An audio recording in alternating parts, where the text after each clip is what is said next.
I think, as of now. We are recording this session. And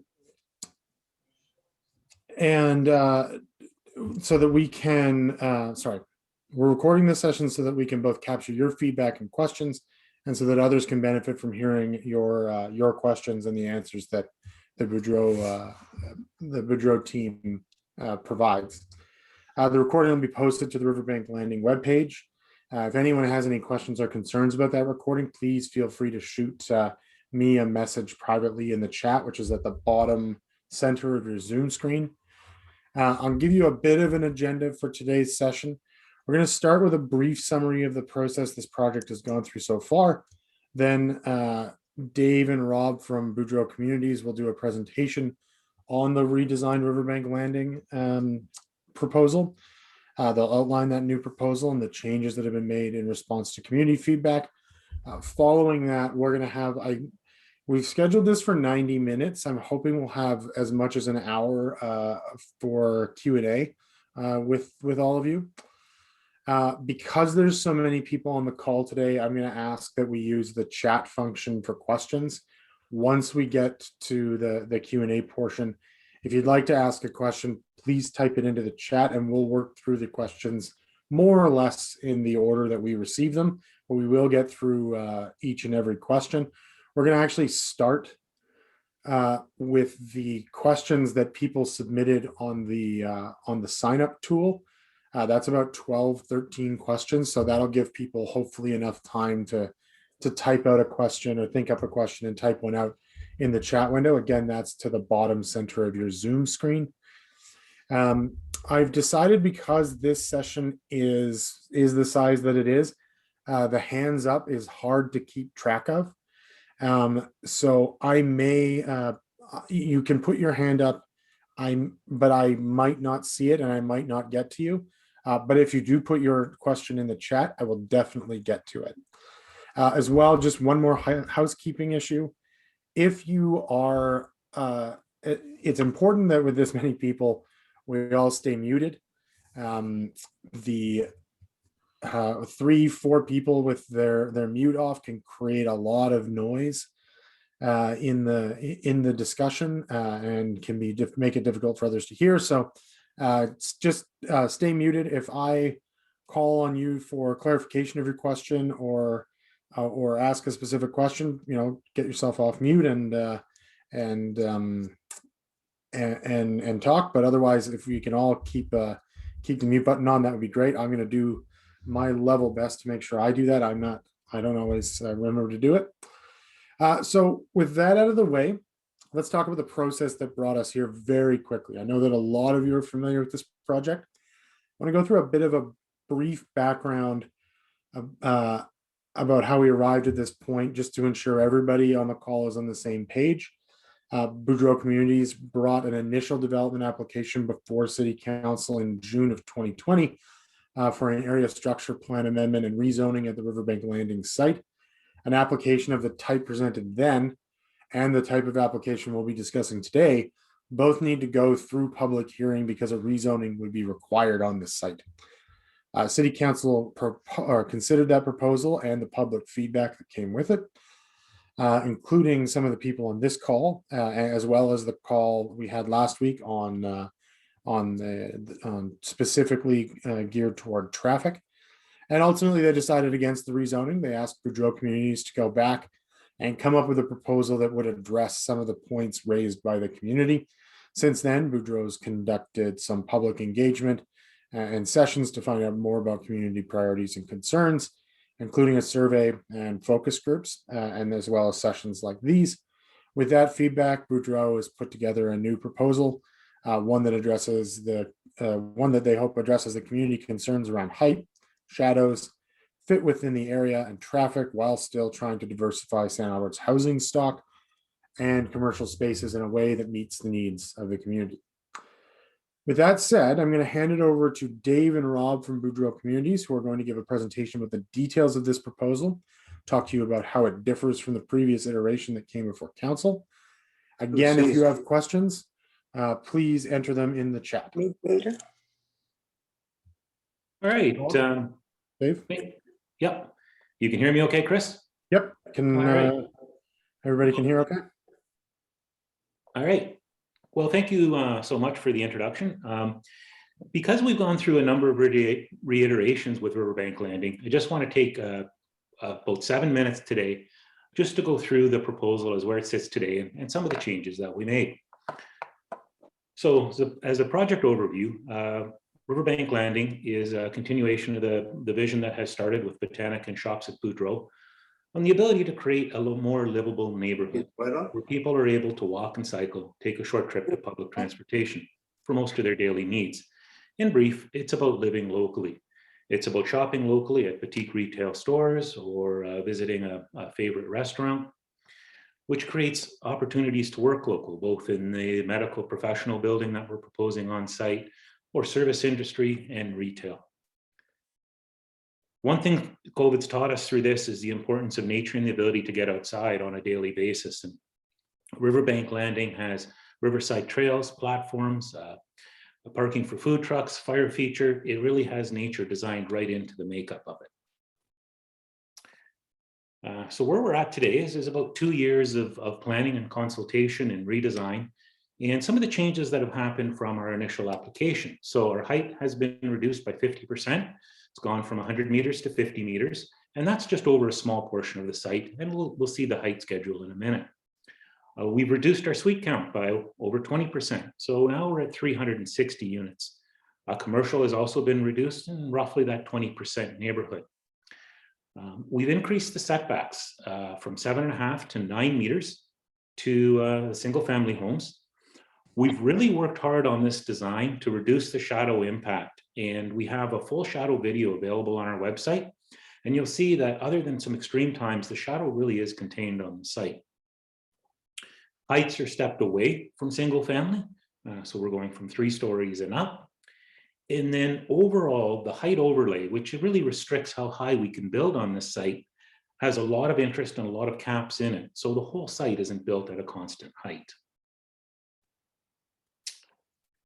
You can see here that Riverbank is in between Botanica and Shops at Boudreau on the left-hand side. When we're back from the river, we go across, and our highest building is here. We step down, we continue to step down to 3 stories to single family, and we have other step down features going back to the north. So we believe that we make a good transition from the existing multifamily and commercial mixed use, so mixed multifamily, mixed commercial, and then over to single family.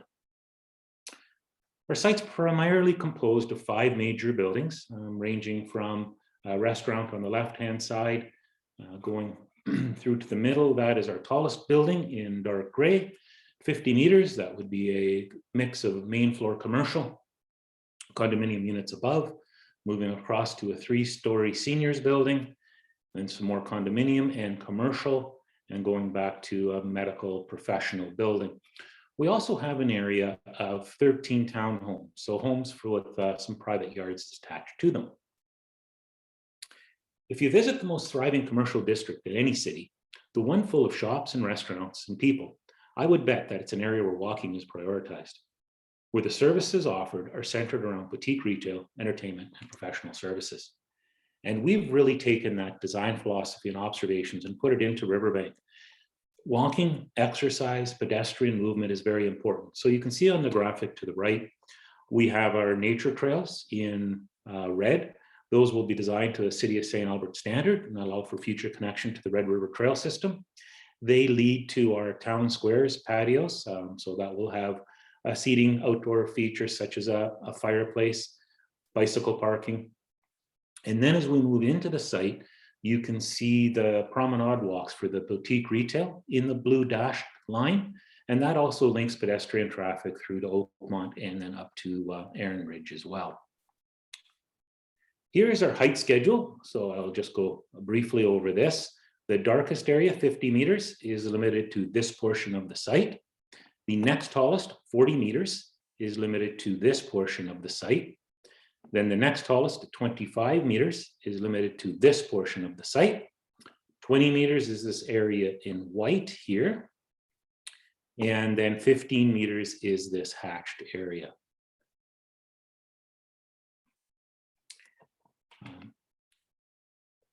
Environment is very important to everyone, including us.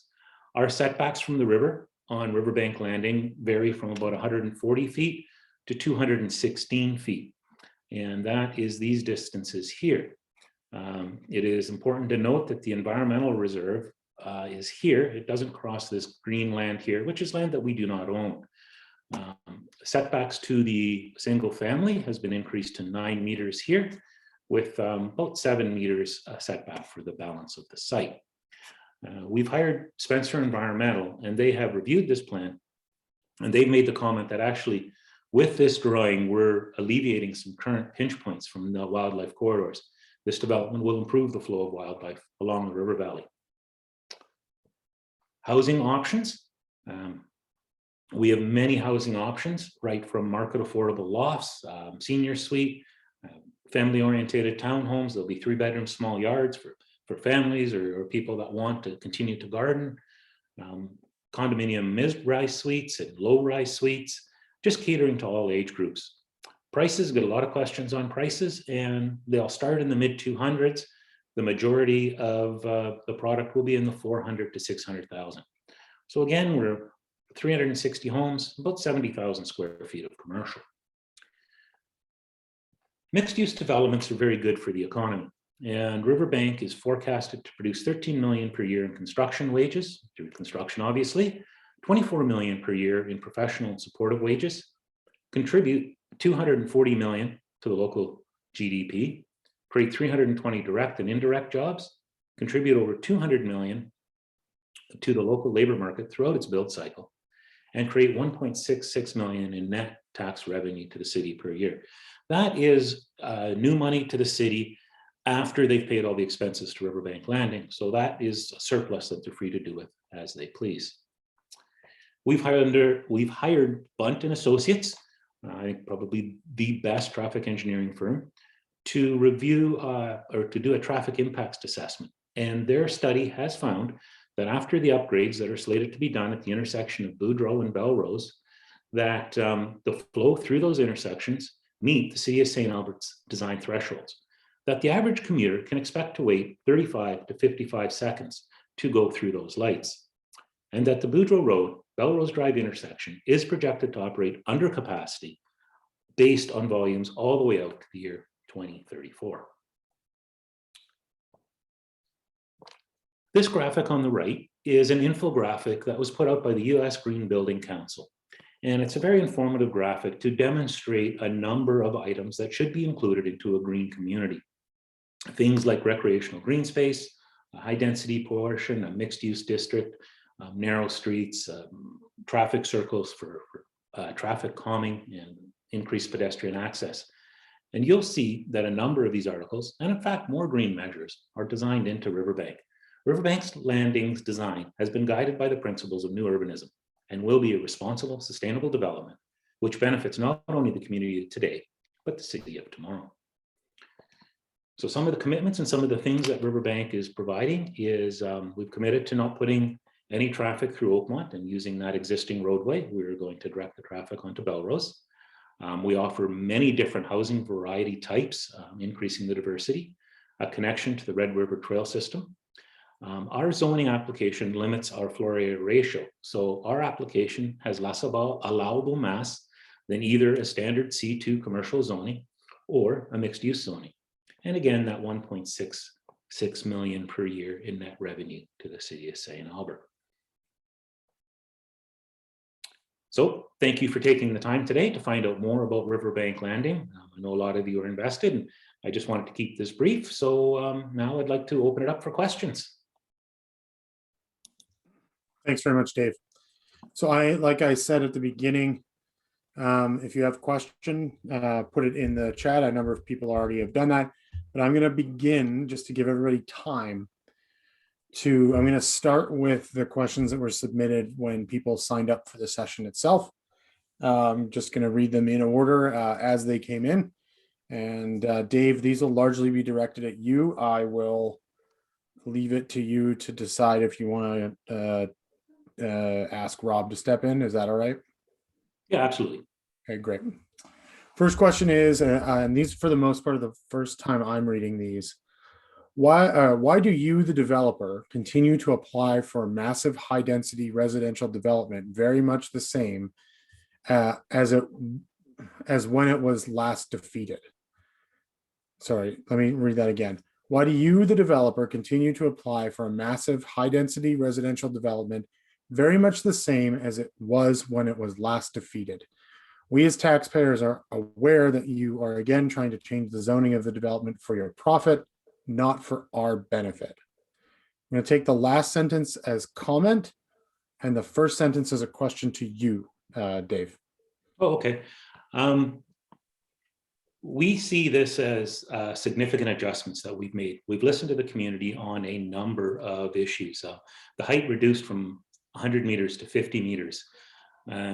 The reduction in the commercial. As a matter of fact, we've done a comparison on even the traffic, which is a major concern that we hear often, that if the site was developed under a standard C2 zoning and the R2 zoning, our traffic impact is less as proposed. So we have made massive changes to the proposal, so it's substantially different than when we went in the first time. Why do we continue to go for the rezoning? A 20-minute community where people can live, work, and play has become the new gold standard for a livable place that people want to be. And that's a vision that's new, it's upcoming. Single-family divisions, the way that the carbon footprint goes and the amount of land they've used, that's old development. We believe this is the correct way to develop and going into the future. So that's why we continue to make these applications. Okay. Thank you, Dave. The next question, I may reach into the participants to ask for clarification on some of these questions. If you don't mind, in that case, please unmute yourself and introduce yourself. I don't know who asked these questions. They don't have names next to them. So the second question is, how can you justify a high-density development of that scale in a quiet residential area and on the edge of the river valley? Okay. It's the term high density has been used a lot tonight. Riverbank Landing doesn't actually meet the criteria for high density. It'd be a medium density project, but I suppose that's a technical thing. How do we justify this location? In our view, this is a perfect location. We already have multifamily here and the shops at Boudreaux. And what we're doing is we're transitioning up. We transition here to our highest building, and then we continue to transition back. And so it's a good use of this site. It's inviting a lot more life and activity to the river valley, opening it up to a lot more people in St. Albert. You can see our town squares and areas here. We have the public walking trail that goes along here. Our setback from the river goes from 140 to 216 feet. We've planned wildlife corridors into it. For us, this is a perfect chance to turn what is now a private estate into public access riverfront that's really for everyone in St. Albert, not just the residents who live here. Okay, thanks, Dave. All of your photos of people being held like cattle in a small enclosed place sure looks a lot like an agenda straight out of Agenda 21. Did you think you could use this as a smokescreen to dupe the citizens of St. Albert who may not be aware of this nefarious plan? I'm not 100% sure what Agenda 21 is. I think this is probably the first time that I'm going to ask the audience or the participants if they want to. Is the participant that asked this question in the chat today or in the presentation today?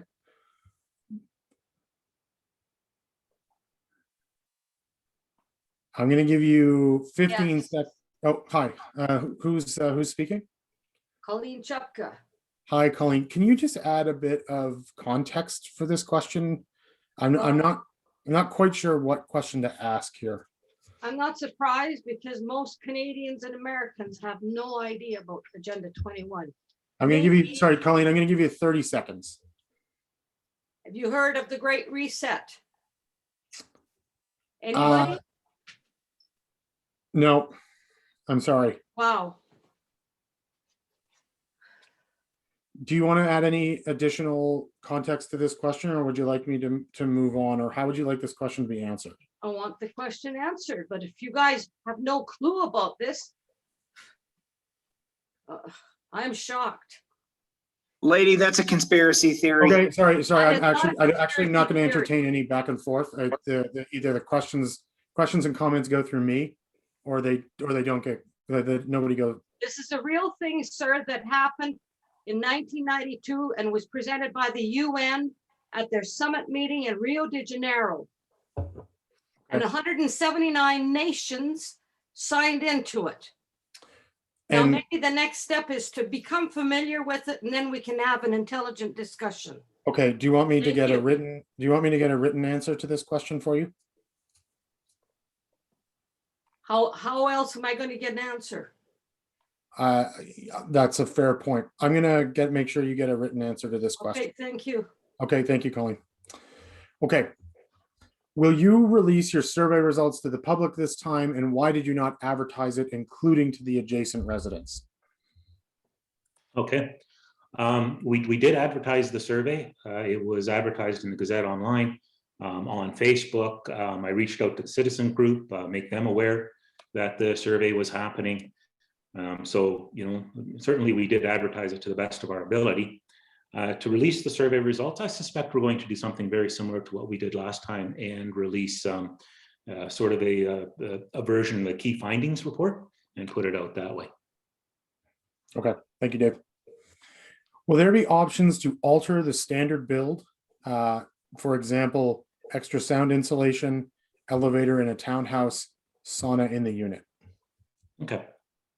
I guess a bit of a twofold question there. The townhouses will all be done to a universal design. So they will have ability for mobility restricted people designed right into that. One of the things that has made Botanica the #1 real estate project in Alberta is our high ability to customize. So to make a long answer short, the sooner people sign up and commit to the project, pre-construction gives us far more ability to customize than once construction has started. This is a longer question. What is the construction going on off of Boudreau next to the first, sorry.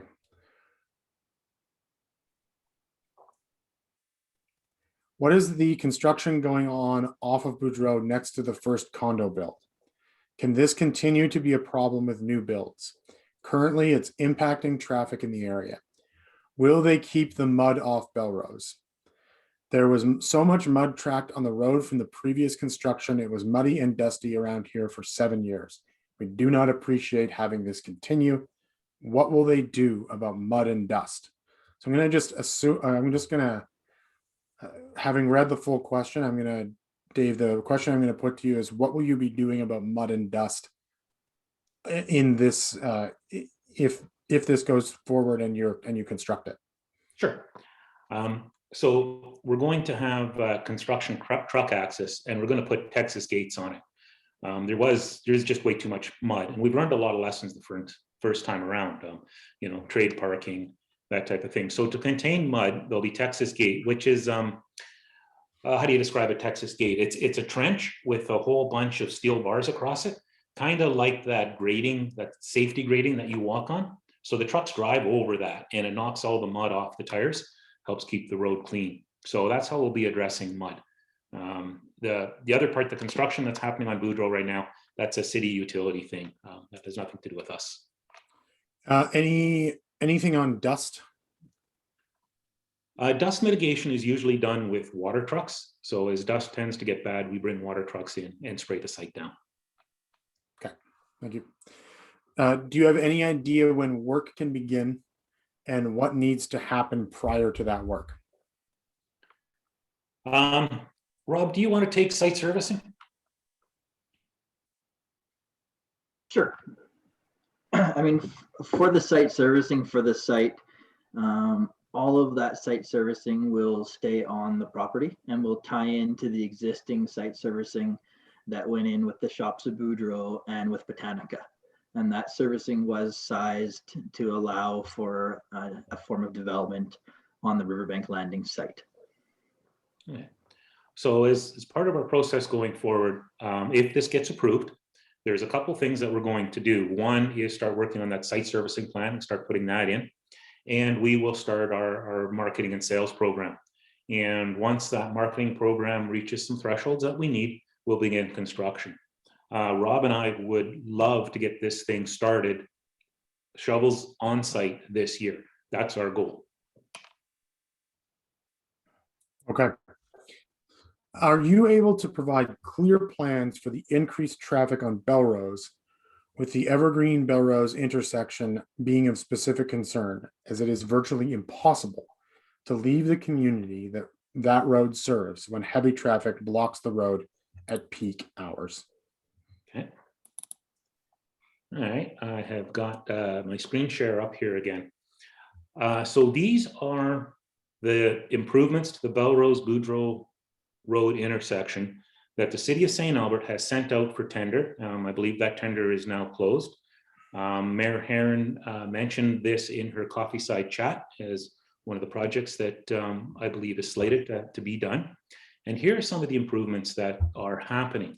They are widening the queuing lane and adding a double left-hand turn lane this way. And so they come in and traffic can go two directions to do a south turn. Same thing as adding queuing and a dedicated right turn aisle to turn north.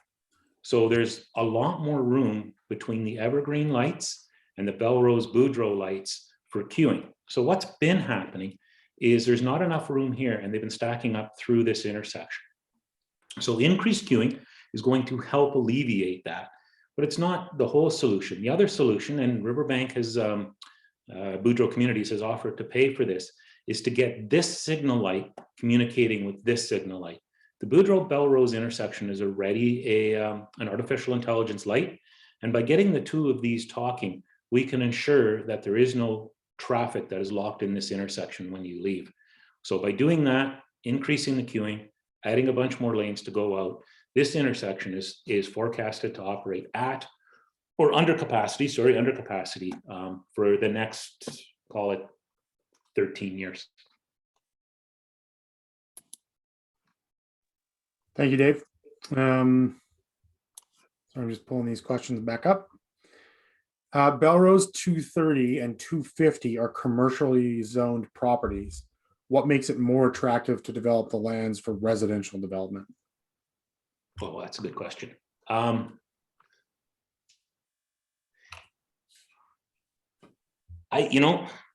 guess this question is getting to be a bit personal for me. I don't like to see big box stores wedged right up against the river. I like to see street life and animation and walking trails and ice cream shacks and activity. And so to put pure commercial right up against the river, to me, is not the appropriate use. To do a mixed use community where you can have people live, work, and play, where you invite the community in to participate in a public river space, it is ideal. The old zoning of districts for everything, so you live way out in the burbs and you drive in, those barriers are breaking down. They're no longer really the way that new communities are getting developed. Mixed use, the live, work, play is the ideal site, and this is a perfect spot for it. We've already seen it embraced at Botanica and Shops at Boudreau. That lifestyle is attractive. We'd like to see more of that done, but with more river access than we currently have. And so that's the plan. That's why I think it is way more attractive. Okay, thank you, Dave. With statements made during the June 22nd, 2020 public meeting by BDL, saying you did not want to wall off the river. Why does this new proposal with wider buildings wall off the river even more than the previous proposal? Yeah, I think that's a fair comment. Our first proposal, we really liked, and it had a lot of public space into it. We didn't get the height that we wanted. That's one of the changes that we made. So by reducing the height, we did increase the footprint a little bit. Had the first one gone through, there would have been far more green space. That being said, only 28% of this site is covered with building. 48% is dedicated to pocket parks, public green space, walking trails, gazebos, ice cream shacks, all the areas that public can access. So when you compare this to a normal development, it still has way more green space. It's not as much as our first. We're not overly happy about that, but this is still going to be a beautiful showpiece that's really going to engage an active lifestyle. That's the questions we got for before the session from the people that through the sign up mechanism. I'm going to start going to the chat questions now. The first is 50 meters from top of bank doable from the BCL perspective? So the 50 meters being the height. So is the question, can we build 50 meters high? Okay, Ken, would you like to quickly, I'll give you 30 seconds to clarify. That I meant to say 50 meters setback from top of bank. Is that doable from BCL perspective? Okay, thank you.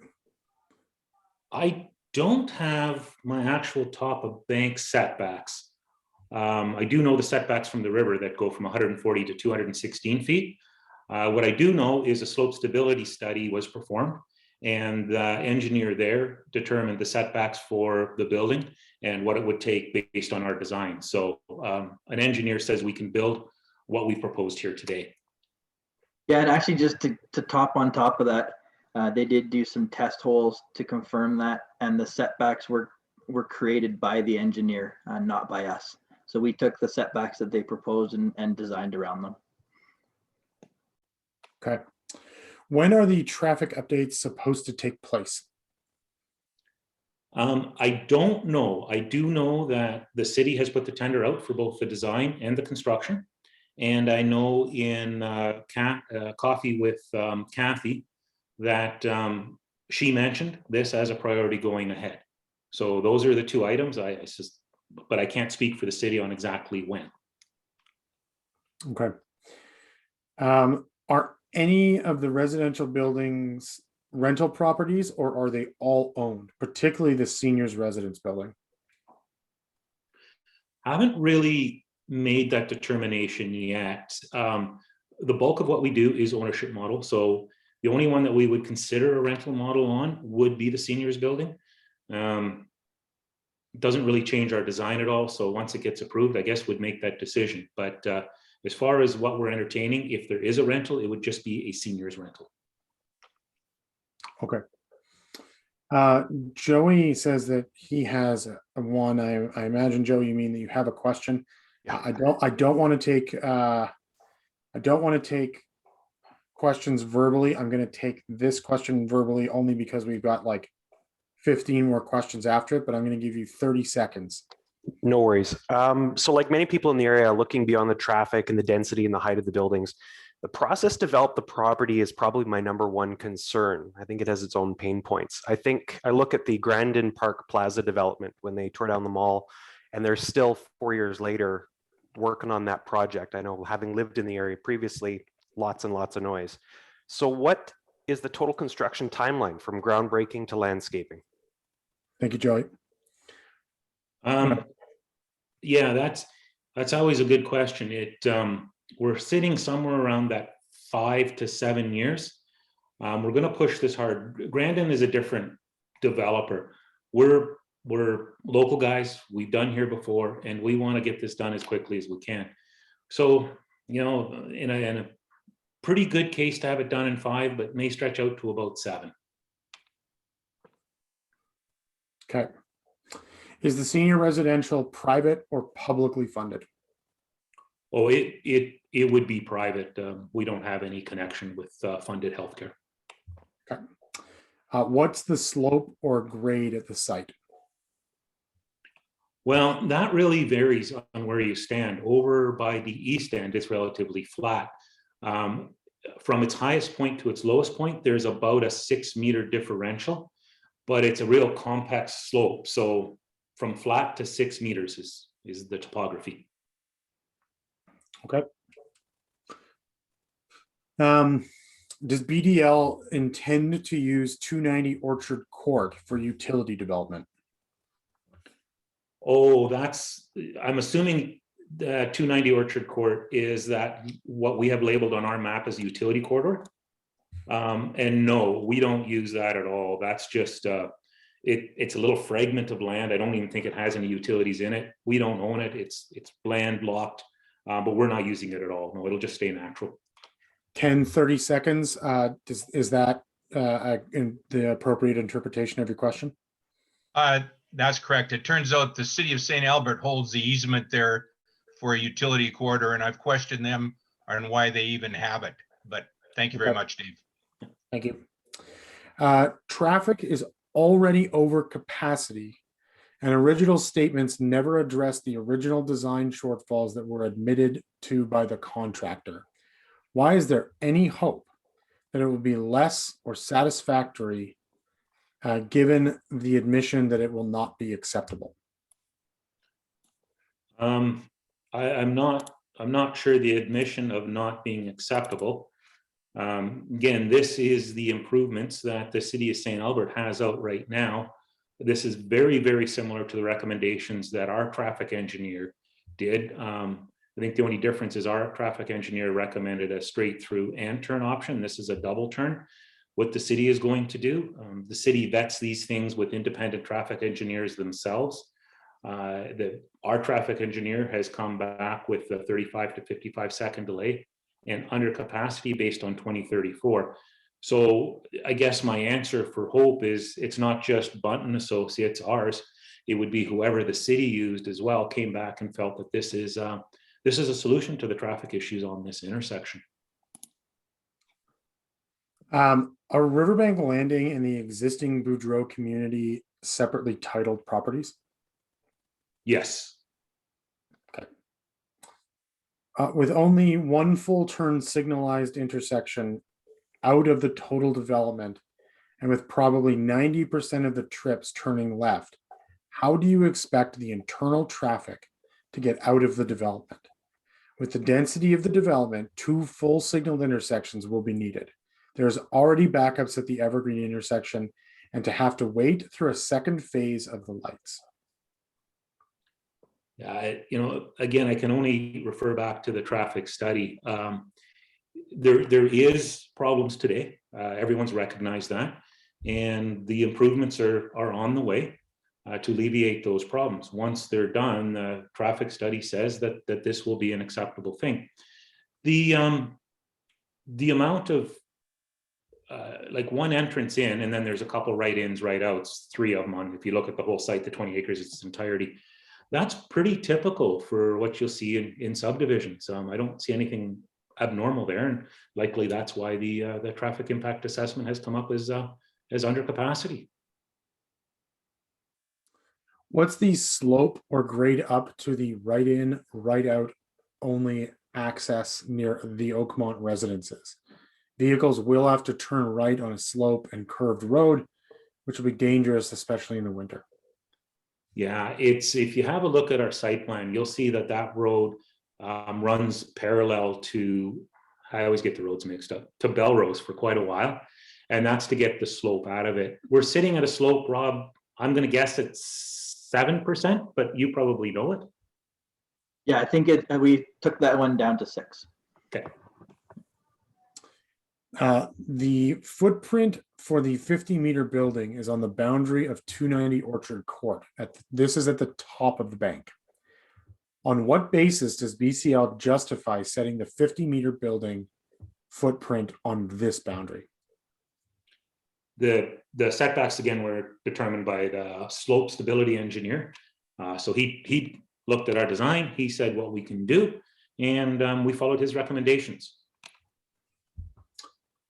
How will you deal with construction workers needing parking spaces? This was a huge problem for several years with the build of Botanica 1, with several surrounding areas going to the city for permit parking. It will be a problem for years to come with your proposed development. Is there a plan in place to deal with this?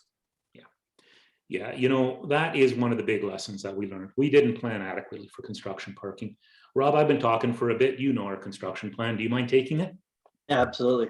No, and I agree. It's something that we did not do a very good job on through the construction of Botanica, and we thank the neighbors for the patience that you all had. But we do have staged construction on this site, and it is a 10-acre site. So we have plans for each stage of the construction where there will be construction traffic routing, where we'll have the material laydown area, and where we'll have on-site staff parking. And obviously, as the development continues in construction and the site becomes developed, we do plan on the later stages to bus the construction traffic in, and that the trades will not be allowed to park in the neighborhood or on the site, and we'll be bringing that into our contracts. Why are you, okay, Dave, do you have anything you want to add to what Rob just said? No, it's lessons learned and we'll do better. We've planned for it now. Okay, Rob, just so you know, you're cutting in and out just a little. Yeah, I think we caught what you were saying there, no problem, but you're cutting in and out just kind of 1 second at a time, a few times. Next question is, why are you ignoring any type of suitable transition to evergreen community nor access to the river for woodlands? Why? Sorry, excuse me. Sorry, I'm going to ask that question again because I did not read it right. Sure. You are ignoring any type of suitable transition to evergreen community, nor access to the river, sorry, I'm very sorry, everybody. You are ignoring any type of suitable transition to evergreen community, nor across the river for woodlands. Why? Okay. I don't think we're ignoring it at all. Across the river from woodlands is, well, I'm not sure, quite a distance away. But if we go up and we have a look at evergreen, depending where you are in evergreen, there's this 15-meter portion, and then there's the 20-meter portion, and then this is limited to 40 meters, and we're substantial distances away. Plus the elevation difference. This site, it's going to be set, design criteria is elevation 100 is sort of, main floor. So elevation 100 is going to be even right through here. Then we're up 6 meters already, and then we go up further. So evergreen itself is considerably elevated from our site and what we consider. So there's both buffers in our design, and there's buffers in the topography itself. Okay. Pam didn't have a question, but she wanted to say to Kathy that Kathy had a great question on the construction workers. Was an environmental impact assessment done? Was it through an independent organization? I find it hard to believe that developing a large chunk of the river valley will somehow help with a wildlife corridor. Sure. Yes, it was done. It was done by Spencer Environmental. And I can understand why you believe that, but the current existing buildings are built way closer to the river than we're going to. So they're literally right on the edge of the real steep bank there, and it's just pinching it massively. We're pulling way back. That will be a natural area that animals can flow through. So yes, it was done. Yes, it was by an independent company, and we are improving site conditions. How could it be reasonable to push traffic from the shop, Botanica 1 and 2, the Evergreen residence, the commuters on Belrose, and the traffic from Riverbank Landing, all through one single intersection? Seems like a perfect example of how not to design a development. I mean, I can put the traffic slide up again. We've got 4 lanes going through there, and this is it's a divided arterial road. These roads are designed to handle traffic, but all that being said, traffic engineers are just that. They're professional engineers. They've gone to university, they use modeling. They're coming up with this on the previous proposal, and I suspect it's going to be done on this one too. The city of St. Albert took our traffic engineer report and had it peer reviewed by another firm, their firm, and it came back with similar findings. So how can it be reasonable? I'm not a traffic engineer, but in the previous proposal, 2 independent engineers said it's possible. I have to defer to their expertise. Andy doesn't have a question, but he does have a statement. Texas gate is not sufficient. You must wash daily when muddy or dusty on construction site. So I'm just going to leave that for Rob and Dave to write down and internalize. Next question is, the site plan shows a 3-story podium plus tiered 5-story condos up to 18 meters in height. The height schedule shows this area as 25 meters. Why wouldn't the height schedule show 18 meters? I'm just going to share my screen here again, just while I think about that question, just to make sure I understand it. I'm not sure exactly which area they're referring to. So this area is 15 meters, and then the white area is 20 meters. Our rendering, the massing drawings, the 2-scale massing drawings that we have, shows a 3-story building here. Now, 15 meters is really, you could fit a 4-story building, depending on main floor commercial heights and that, but you could fit a 4-story building in there. I suspect that's what they're referring to. So why we do a 3-story building in here, but went with a 15-meter height schedule, is the 6-meter elevation change is most severe from this point to this point. It goes from high to low. The city of St. Albert, when they measure a building from the very worst point. So the very lowest point that they can find to the very highest point that they can find. And that kind of protects the citizens to make sure that we don't exceed that height. So we were worried with a 6-meter elevation change here, that while this building won't exceed 3 stories, it may poke out down here. And if we have a continuous parkade and we have 3 stories here, and we have 3 stories here, if it goes up a little bit, the city may measure that as one entire building, worst possible case scenario, and say you can't, you've exceeded your whatever it is, 12 meters. So with 15 meters, we're confident we can build a 3-story building here. And the only thing I can say is these schedules they're absolute. The city measures a building from the lowest point to the highest point. And we went with meters opposed to stories because it depends. The height of the ceiling, the height of commercial, the amount of mechanical. Stories varies in height. Meters is obviously a meter. Jerry, do you want to, I'll give you 30 seconds if you want to speak or ask a follow-up question to that. I just want to make sure Thank that. you, Chris. Yes, to clarify, Dave, I'm referring to the building to the right of building number 2, to the right of the 50-meter tower. It says main floor retail, 3-story podium, tiered 5 stories, 18 millimeters, riverfront condo units, 18 meters. And that area of your height schedule shows 25 meters. Why wouldn't you show the height schedule as 18 meters? Let me just put this back up here. For much the same ability, we don't know exactly the height of the main floor commercial. We're envisioning the square here and commercial wrapping around. If there we go there.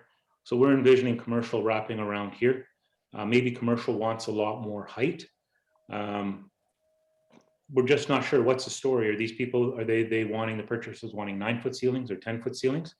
So the best way is just to guarantee that it shall not exceed this height schedule measured from the lowest to the highest.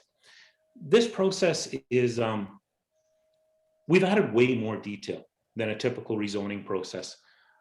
You normally don't get the type of massing renderings that we've provided or this level of detail. What you would see is a height schedule. So we're doing our best to provide as much detail, as much certainty to the community as possible, and still showing the restrictions that are in place. And so you're seeing a product of both. So Dave, if I can summarize what you just said, your plan is 18, but you're filing a plan to restrict to 25. Correct, but bear in mind the slope as well. On Botanica, main floor is level 4. So you got 3 down. So this is the same idea. We're going to have 1 down. They're going to measure it from the very lowest point. So it may be 15 from the street side and 18 from the other side.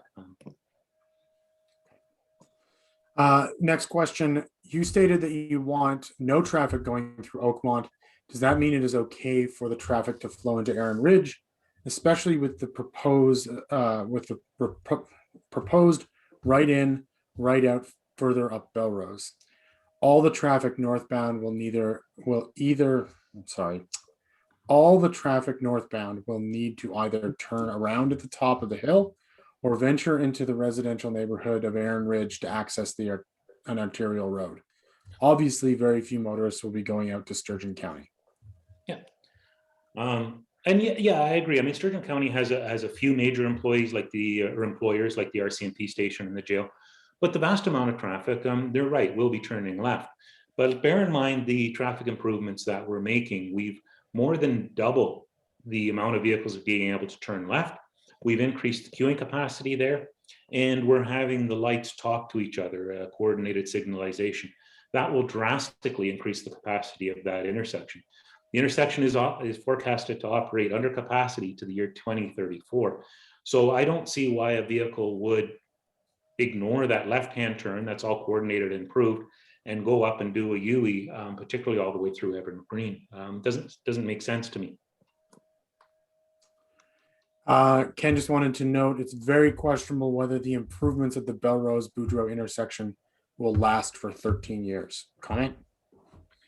When the traffic studies are done, they include not only the traffic that is going to be generated by Riverbank Landing, but all the other subdivisions coming online. So they do a very large catchment area, and they look at municipal development plans and incorporate that into their numbers. And when they do that, that's the statement they came up with. Again, they're professional engineers, but they didn't just look at this project. They looked at growth forecasts for the entire region. What is the tentative schedule for the order of buildings being built? That's going to be driven a little bit by market. From what I'm seeing right now, the seniors building will likely be building number 1, and possibly the restaurant, some of the stuff on that south side will get going on. But that really is subject to market conditions. Okay. Is there already specific businesses planned for the shops at BDL? You mentioned the ice cream shop on numerous occasions, which makes me wonder if there's an agreement already in place. We haven't done agreements ahead of rezoning, not approved yet, so we don't want to be overly presumptuous. We've been approached by a number of local retailers that have a high degree of interest in coming into the site. To date, we have not signed any agreements, but if we're successful, we hope to do that in June. Thanks, Dave. You've indicated that you have reduced the heights, but in fact, you are asking for an increase in the heights from the current ASP and LUB of 11 meters and 15 meters. Can you clarify your statements? Sure. When I said we've reduced the heights, that's always compared to the first proposal. How's your comment shaped our proposal from the first one? And that's where the reduction is in. You're absolutely correct. We are seeking an increase in height, but we are also seeking a decrease in the floor area ratio when compared to commercial C2 zoning. So floor area ratio is the amount of mass you can put on a site. And stated simply, if it's a floor area ratio of 2, you can build double the mass versus the square footage of the site. We're seeking a reduction in floor area ratio from the standard C2 zoning as well as the mixed use. So there's a real blend here and a compromise. The height allows us to go up and do all that green space and public access that we were talking about earlier. Okay. The intersect, or this is in reference to your presentation. The intersection offers a 35 to 55 second wait, which is what you said in the presentation. Are you delusional, or more so do you think we are? There isn't any intersection in all of St. Albert that has anything this ridiculous. Normal waits are up to 3 minutes. I hope I'm not delusional. What I'm getting that from, I'm not making it up. I'm not being optimistic. That comes directly from the traffic engineer's report that says that that intersection is forecasted to operate as a level of service, or a loss, as they call it, of D. I asked her, what does a level of service D mean? And she says, on average, you have a 35 to 55 second wait at an intersection. Now, it is an average. Sometimes it's longer, sometimes it's less. But she's based that on models right across North America. So that's where I'm getting that from. I'm not making it up. You stated that the site is 48% green space. Pictures show far less, maybe 20%. The rest is covered with buildings, roads, parkings, etc. What's included in green space? How is green space calculated? So included in green space is trails, landscaped areas, and the perimeter buffer. I know I'm seeming distracted at the moment. I do have, rather than hunt for it right now, on our website, you will see a map that clearly illustrates how much green space we have. And you can see the areas all in different colors, and it shows 28% covered in building, 48% is green space, so the pocket parks, the trails, the patios, and then the balance is hard surface, either parking, road access. That map's available on our website. The shadowing study does not show effects of shadowing at 6 p.m. for any of the solstices, which would be the time having the most impact on Oakmont residences. Why not? And the summer solstice does not show shadowing at 9 p.m. Sunset is after 10 p.m., when the shadows would be the longest. In the 9 a.m. shadowing in the summer, the trees on Belrose Drive appear to have a longer shadow than the 40-meter tower. Why don't we take that that's 3 questions. I'm going to take the first question. Shadowing study does not show effects of shadowing at 6 p.m. for any of the solstices, which would be the time of having the most impact on Oakmont residences. Why not? Okay, so shadow studies are done at the standard times. We did add 6 o'clock to one. I can't remember which one at a request. So our shadow studies that's done, that's a differential shadow study. So you will see the traditional shadows in gray and then the new shadows in yellow. And that's on the shadow study report. Now, if you go to our website, so riverbanklanding.com, and you click in the top left-hand corner, there's what we call a hamburger menu. You click on that and you will see tabs come up. And one of the tabs that comes up is design. If you go on the design page, you will find a video of the shadow study. So that covers the solstices and the equinoxes, and it's a moving video through all the times of the day. If you click on it there, you will see times for any increment you want to see. The summer solstice does not show shadowing at 9 p.m. Sunsets after 10 p.m. when shadows would be the longest. Right, so again, visit the video, it has it all there. The shadow studies were standard time.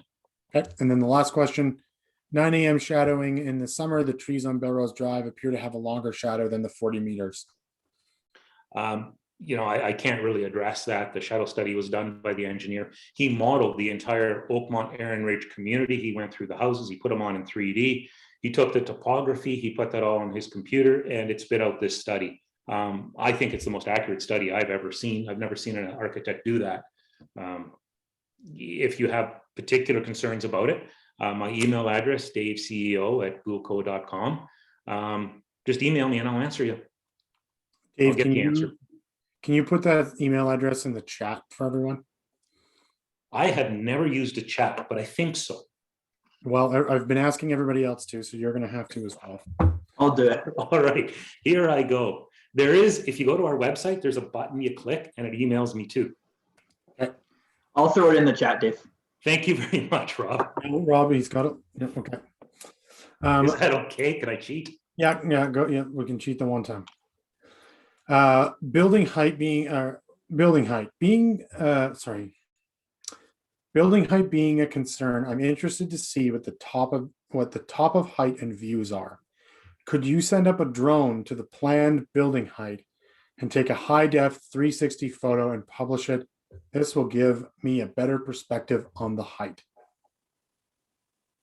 Yeah, I don't see why not. And it's something that we'll probably want to do anyways.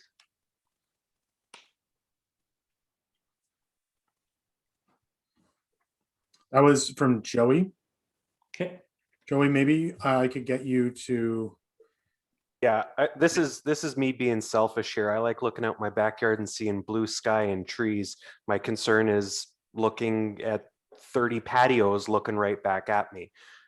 If we get a 360 of the drone up there, I would be able to see if I could see my house and subsequently what would be looking right back at me. Okay, sure. I'm gonna ask you to take that question and maybe use the email address that Rob just put in the chat for Dave. to make sure that that gets, we'll make sure it gets recorded, but I want to make sure that you get that off as well. I can, thank you. The proposal from the city for the traffic change is for right now, not when you build 360 more residences. How do you think this will help? Okay. And that's right. The city has gone ahead with the improvements. But again, when I'm assuming, but it's standard practice for traffic engineers, when they did their report, they included projections of future growth. What I can say for certain is when Bunton Associates did the engineering review and came up with the 35 to 55 average delay at the intersection, they included our project and the improvements that being made. So that was their findings. If there are issues with servicing, water, sanitary, storm, power, gas, cable, TELUS, etc., can you ensure the Greater St. Albert taxpayers will not be responsible for any costs? Yeah, the servicing that's done on the site is our cost. In the financial impact study, so when I quote that number of 1.66 million in net tax revenue, that includes any capital replacements, sewer upgrades. It's all detailed in that report, and that report is available by a link on our website, or it's available through the St. Albert Chat, the city website. And so any costs to maintain that infrastructure, capital upgrades, are put into that report. And as a matter of fact, the 1.66 million revenue is for 20 years, and that's once that capital is repaid. And then the revenue goes up to something like 1.8 because the capital requirements have been fully repaid. Okay. This is not.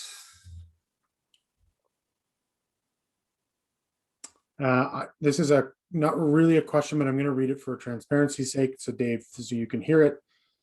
The sun shadow study is missing some key times of the year, such as summer evenings when residents are going to be out enjoying their yards. These buildings will shadow many people's yards and take sunlight from existing residences. I'd like to see a more fulsome sun shadow study. You mentioned the video on the website being a bit more detailed than what you showed here. If they go to the website, watch the video, and still have questions, they can email you right on the website. Absolutely. Yeah. There's a button saying talk to Dave or something like that. Just click on it. Okay. Great. In this process, are you obligated to build anything in any of the many conceptual plans that you have invented? What is guaranteed? That's a great question. So what is guaranteed is the things that are in the zoning document itself. So things like the height schedule, the setbacks that we put there, those cannot be exceeded, as well as the mixed use dynamic. That's right in the rezoning application as well. The balance of it, no, this is the zoning process. So long as it's those allowable uses in mixed use, that can be done. So the only thing that I can say there is we're the same developer that did Botanica. If you go back and you have a look in our history, you'll see the very first rendering we have, and then the building that it is today, and they're darn near a picture. And that's a process of about 7 years. So we take our reputation seriously. We put a lot of thought into these designs. We feel we can build them. But as far as guaranteeing, this is the zoning process. So sometimes people ask then, well, why don't you leave it as direct control? Because direct control guarantees it's a lot more restrictive on what you can do. City council essentially acts as the zoning officer. The reality is that these sites won't get developed as a direct control zoning because it expires after a year. This is a big development. It's a project that won't get done in a year, and nobody will invest in this. We won't be able to build it without the certainty that we can complete the vision. And that's not just my opinion talking. If you have a look at what's happened with the shops at Boudreau and Belrose, the same process. Those were the same zoning. They went away from the direct control to a more standard type zoning, and then they got developed. Okay. Ken asks, the traffic study deals with the Belrose Boudreau traffic, does not really review the difficulty of getting out of the site at all. Ken, I do see that you have your hand up there. Again, there's a list of 58 people. I can't see hands, but I do see your hand and I'm at your question. So do you want to, I'll give you 30 seconds to add anything to that. Yeah, I'm just going, and basically in a past life, I was a traffic engineer, okay?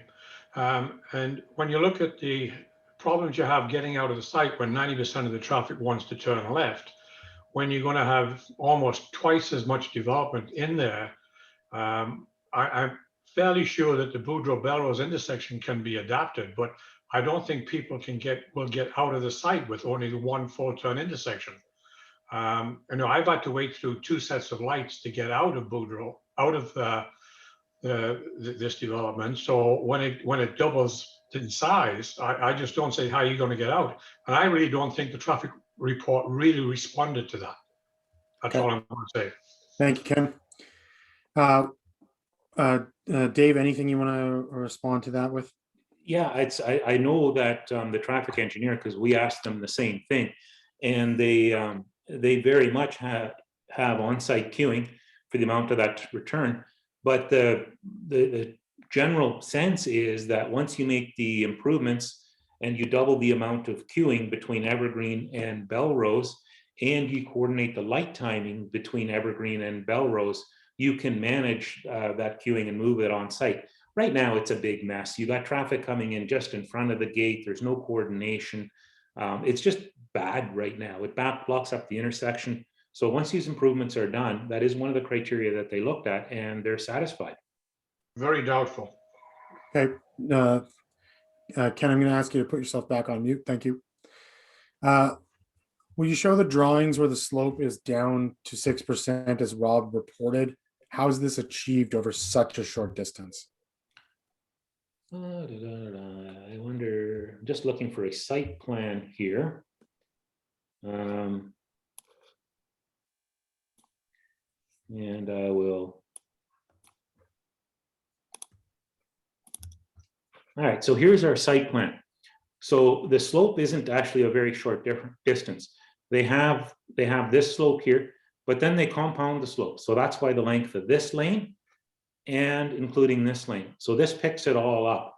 And again, this has all been engineered. So that is it's our 6% slope. If the slope is too severe, the city won't approve it because the fire trucks won't get to it. So the architect has reviewed all this and is confident that that's our slope numbers. Okay. Regarding the proposed trail adjacent to the Oakmont residences, will the trail be an easement that's part of the 9-meter building setback? Who will have title to the trail area? Who will be responsible for trail maintenance? What will happen to the natural stand of trees that are there? Yeah, all good questions. We haven't, we've made that commitment to put that trail in. We haven't talked to Parks as far as what format they want to see, if they want to see us maintain it, if they want an easement so they have control. Those discussions haven't happened. One of our commitments is to leave those perimeter trees and the buffer in between there. So we've certainly planned for that to stay in place, but the legal format of the trail system, that hasn't been discussed yet. Is that something that would be discussed following approval, or if this were to go forward? Yeah, I mean, that's the typical process. We've had informal discussions on do you do caveats and what else, and they've thought about it. I would think that's maybe a condition that city council could put on if they want, but the typical process is that that's done when you go for development permit. Okay. Is it correct to say that BCL is seeking a rezoning, is also not obligated, should rezoning proceed, to build as proposed except to stay within the height limits and what is acceptable commercial and residential use? Yes, I mean, that is the zoning process. So we're applying for mixed use. So the vision that we've done here for the mix of residential, the commercial across the site, the height schedules, the floor area ratio, that can't get exceeded. So typical mixed use, we're about a 40% reduction from that. All those would be binding on the site.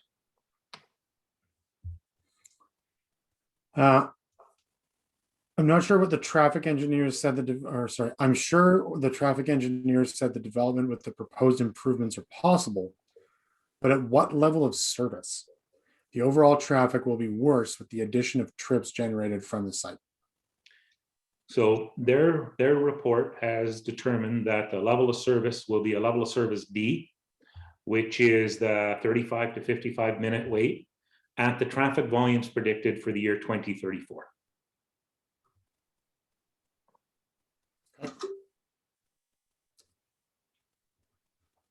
Ken was making a point that he made a little earlier. Traffic will not be able to get out of the development without significant delays. Question after that is, have you done a market demand analysis for this type of development, given the amount of similar residences already either under construction or sitting empty, such as the professional building on St. Albert Trail? One was not done for the original proposal. Right. We have a waiting list of people that want to move in here. And in my opinion, there is no similar things. The live, work, play really is the gold standard for the lifestyle of people that want today. The empty commercial on St. Albert Trail, if you're talking sort of South Trail there, that was developed without adequate parking. There wasn't a lot of thought put into it, but it doesn't offer this lifestyle. We have a waiting list of people, and it continues to grow, that want to purchase this development. We really don't have any concerns on market demand whatsoever. What we've been proven is the waiting list coming in, that it is there. Can we have your absolute commitment that you will never apply for an entrance or exit through Orchard Court? Yeah, that's where we're at. We know that construction nobody likes, including me, truthfully. It's an inconvenience, and there's got to be something that we can give back to the community. And we see a few give backs to the community here. Not putting traffic through Orchard Court, accessing the Ravine Trail system, and allowing foot access to live, work, play community, pedestrian-friendly center. That really has been proven to increase property values and improve quality of life. So those are gives that we can give to put up with the inconvenience of construction. You talk about livable, workable, and walkable being a staple of your proposal. Are you saying that a development with no high rises or with much lower density cannot have those things? Yeah, that is what I'm saying. Without the number of residences living on this site, the boutique retail doesn't survive. Sure, the Starbucks would survive, but that's not the feel that we're going for. We're not putting a strip mall in here.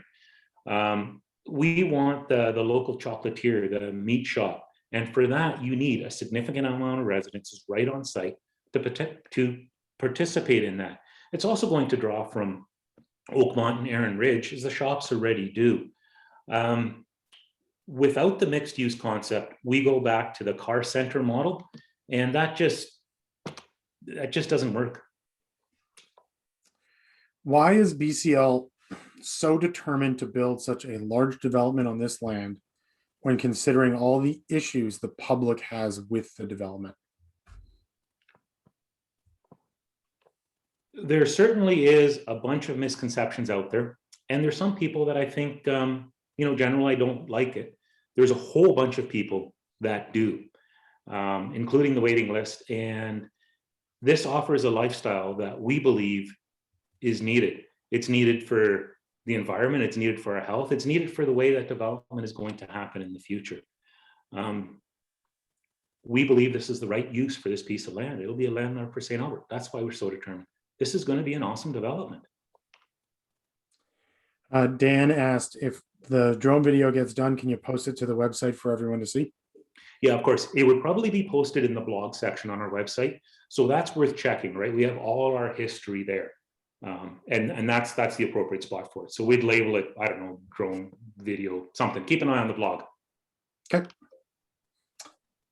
This may have been answered sometime over the last little while, but do you need to fill in the land to make sure it is stable enough for this development? Most of the land on the river needs to be filled. No, we won't be doing fill. As a matter of fact, we'll likely be removing material from here, because a lot of these sites have 3 levels of underground parking. So that's what we did in Botanica. We also have the added advantage that one of my business partners is a bridge engineer. So he's very used to slope stabilization projects in areas that have sand lenses, which this does. So the foundation treatment of this doesn't concern us at all. We both have experience doing it with Botanica and years of history in one of our major, well, another member of our management committee. Since you're tying into the adjacent Boudreaux developments, will there be any maintenance costs that will be borne to the greater St. Albert taxpayer? What if there are issues with the pipes crossing over the city storm line to the river? Okay, so two questions there. One is there costs? Yes, there's costs. They've all been identified in the financial impact study. And that has determined that the city will net out 1.66 million in free cash flow. So that's after all the costs, all the expenses paid, including things like new fire trucks. That number goes up after that capital amount has been replayed in 20 years. For issues like the existing stormwater on site, any on-site issues are our responsibility. So there is no cost that can happen to the city there whatsoever. Okay, we only have 2 questions remaining here. If you have a question, now is the time to get in. Once we don't really have much program beyond asking or answering questions. So if you have a burning question, I want to make sure that everybody, doesn't walk away from this session wishing they had asked something. So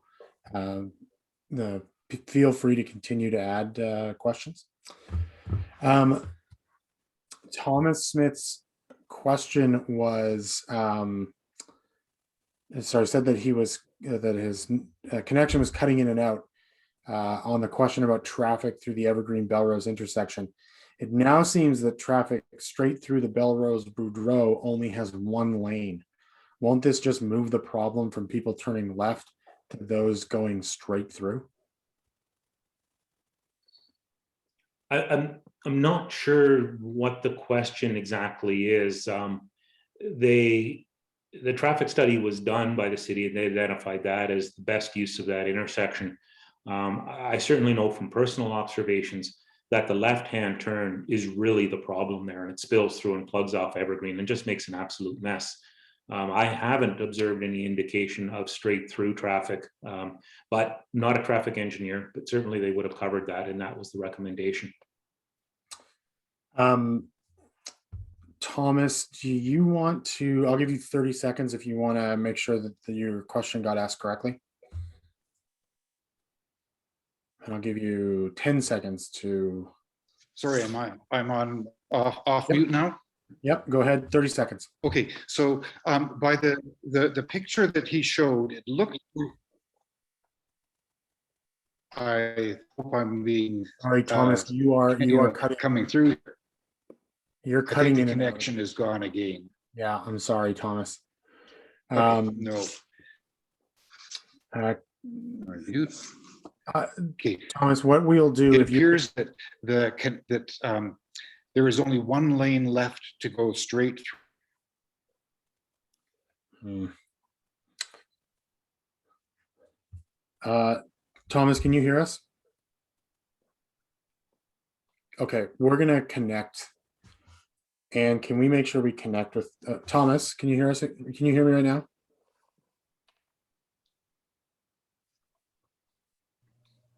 Yeah, Chris, I'll follow up with Thomas after the meeting. Okay, great. We're gonna follow up with Thomas after the meeting. Thanks very much, Anne. Have the City of Edmonton, Sturgeon and Sturgeon County published a time frame for the completion of the 127th Street extension where it will intersect with Belrose? Once that completed, won't that eliminate almost all the commuter traffic between St. Albert and Edmonton?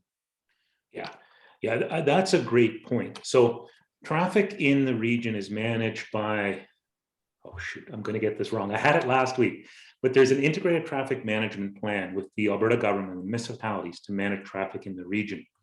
In that plan, they've identified 127th Street as the connector to go from North St. Albert Trail all the way down to, you can see the stub right by the new police station, and that forms part of a ring road. They have also identified St. Albert as a priority growth area. So those two components say that in the next 10 years, that plan should be forthcoming. Now, 10 years does sound like a long time frame, but when we're talking a 5 to 7 year build out of Riverbank Landing, it's getting close to that point. So no dates have been assigned to that 127th Street, but it's planned, it's being talked about, and it is identified as a high priority area. Mark Fraser's got a question. As a St. Albert resident for 55 years, I fully support this proposal. St. Albert needs developments like this as infill, density, and centrally located rather than more sprawl. Additional tax alone justifies it. As any St. Albert resident knows, we pay the highest taxes in the region. The development will stabilize the tax rate to a certain degree. Others have said the concept is good, but in the wrong location. No, this is the only possible location in St. Albert where the concept can work. Thank you. Thank you, Mark. Jerry asks, what about housing diversity? 86% of the housing stock is located in 2 high rises. Is that diversity? Sure. We've got micro lofts at about 500 square feet. We've got townhomes with private yards at about 2,000 square feet. We will have 1-bedroom units in that 750 mark. We'll have a lot of units in the 1,400 square feet. We'll have some units in north of 3,000 square feet. We'll have price points from 250,000 to well over $1 million. I'm not aware of another development that caters to so much diversity in such a close proximity. And it's by design. This is live, work, play. We need to have housing for people that want to work right on site, from the wait staff to the doctors. Great. What's the closing date of the new survey? The website says March 26th. Facebook says March 29th. Hi, I'll actually field that one. I'm Anne from Y Station. The closing date was actually the 26th, but we apologize for that discrepancy. So we'll leave it open until the 29th just to honor the later commitment that's in the social media ad. So it'll close on Monday of next week. Great. Thank you, Anne. What's the issue with the construction at Botanica 1? That's a city servicing thing. We're not doing that. Rob, are you still on? You have a bit more detail. Yeah, hopefully my internet's better this time. So it's a separating unit to get rid of solids and oils and different items that the city is implementing on their system. So it's all city-driven construction and city-driven traffic on the road there. The parkade entrance and exit on Boudreaux only allows right in and right out for residences. However, many residences choose to dart across traffic lanes to make a left-hand turn onto Boudreaux eastbound. What are your plans to ensure a better barrier is in place to prevent risky turns like this? I mean, the Boudreaux Road is a city road, so we can't really comment on doing any improvements there. What we can comment on is the Boudreaux-Belrose intersection right now is a fail. It doesn't work properly for all the reasons we talked about. Once those improvements are made and traffic flows properly, I don't see any need to left-hand turn out of Botanica. Okay. Natalie, I see your point that Thomas was referring to the Belrose-Boudreaux intersection and the loss of a dedicated lane. One of the through lanes will become a through left. That he wondered about the loss of a dedicated lane and the impacts on traffic. We're going to connect with Thomas directly. His connection is just not stable enough to ask the question. Why can't this concept work up across from Service Place and closer to the Anthony Henday and Transit? Same benefit, but far less congestion and less controversial. Well, I mean, the obvious answer is that we don't own the site. But it's more than that. There's something special on this site and the way it's developed. You look at places like Grandin, they had kind of a similar concept, in my opinion, not as special, but I perhaps am biased, but it never got off the ground. You look at the shops at Boudreaux and Botanica, extremely successful. This is really the only location. A lot of times they need infill, they need major arterial divided roads, they need something special like the Riverview and some trail access. You get all those components in a 20-acre site, rarely happens. This is special. It's very, very unique. And in our opinion, will be an absolute landmark to the city of St. Albert. That is the that we're caught up on questions as of 2 minutes ago. We said we scheduled this originally for 90 minutes. I'm going to do a last call for questions. I'm going to keep Dave and Rob here in case anybody else has any questions. We are losing participants. But is there anything anybody else wants to ask?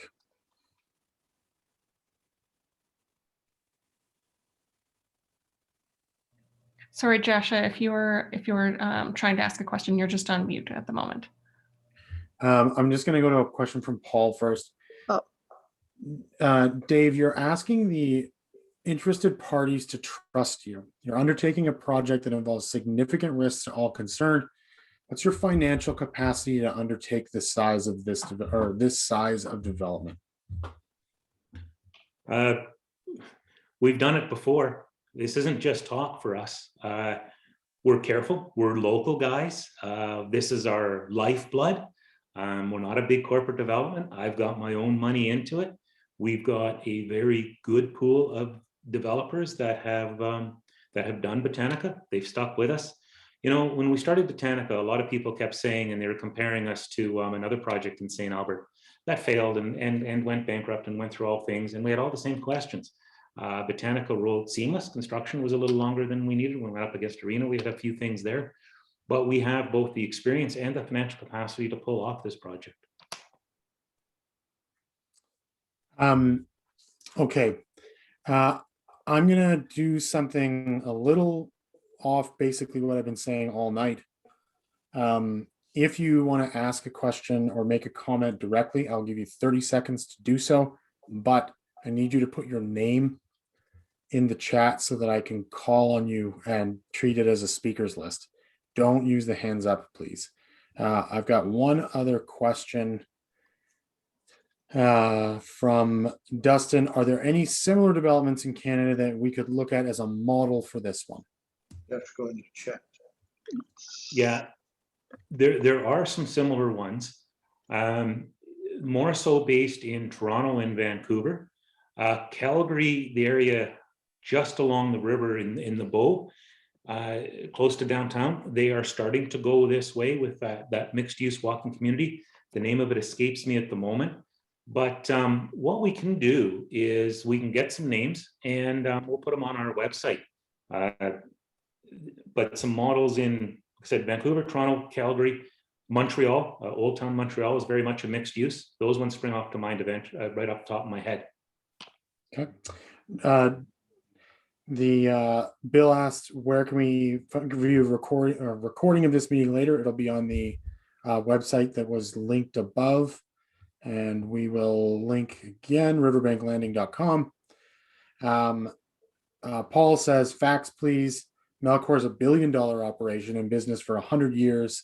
And you, I think I'm not going to ask for any response on that. I think Paul is asking the, actually, you know what? No, I'm going to give Paul 30 seconds. Do you want to say anything to that?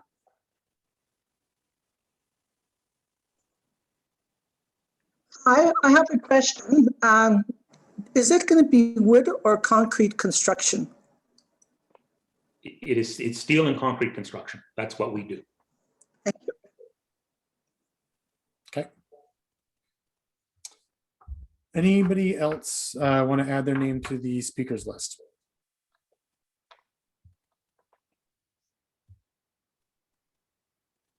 I'm going to wait for 60 seconds.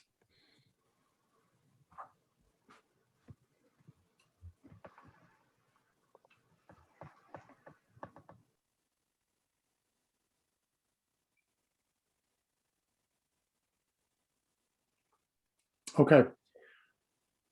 I want to thank, I want to thank everybody for attending the session tonight. I want to thank everybody who attended the traffic session as well last week. I hope that the answers that you got out of these sessions will help you in your quest to find more information about this development. As Dave mentioned, they're always updating the content on riverbanklanding.com, as well. There's a place where you can contact Dave directly with your questions. But we are about 4 minutes past scheduled time. I'm seeing no additional questions. And I'm seeing participants drop off. So thank you very much. Enjoy the rest of your evening. Thank you, everyone. Really appreciate you taking the time. Thank you. Thanks, everybody.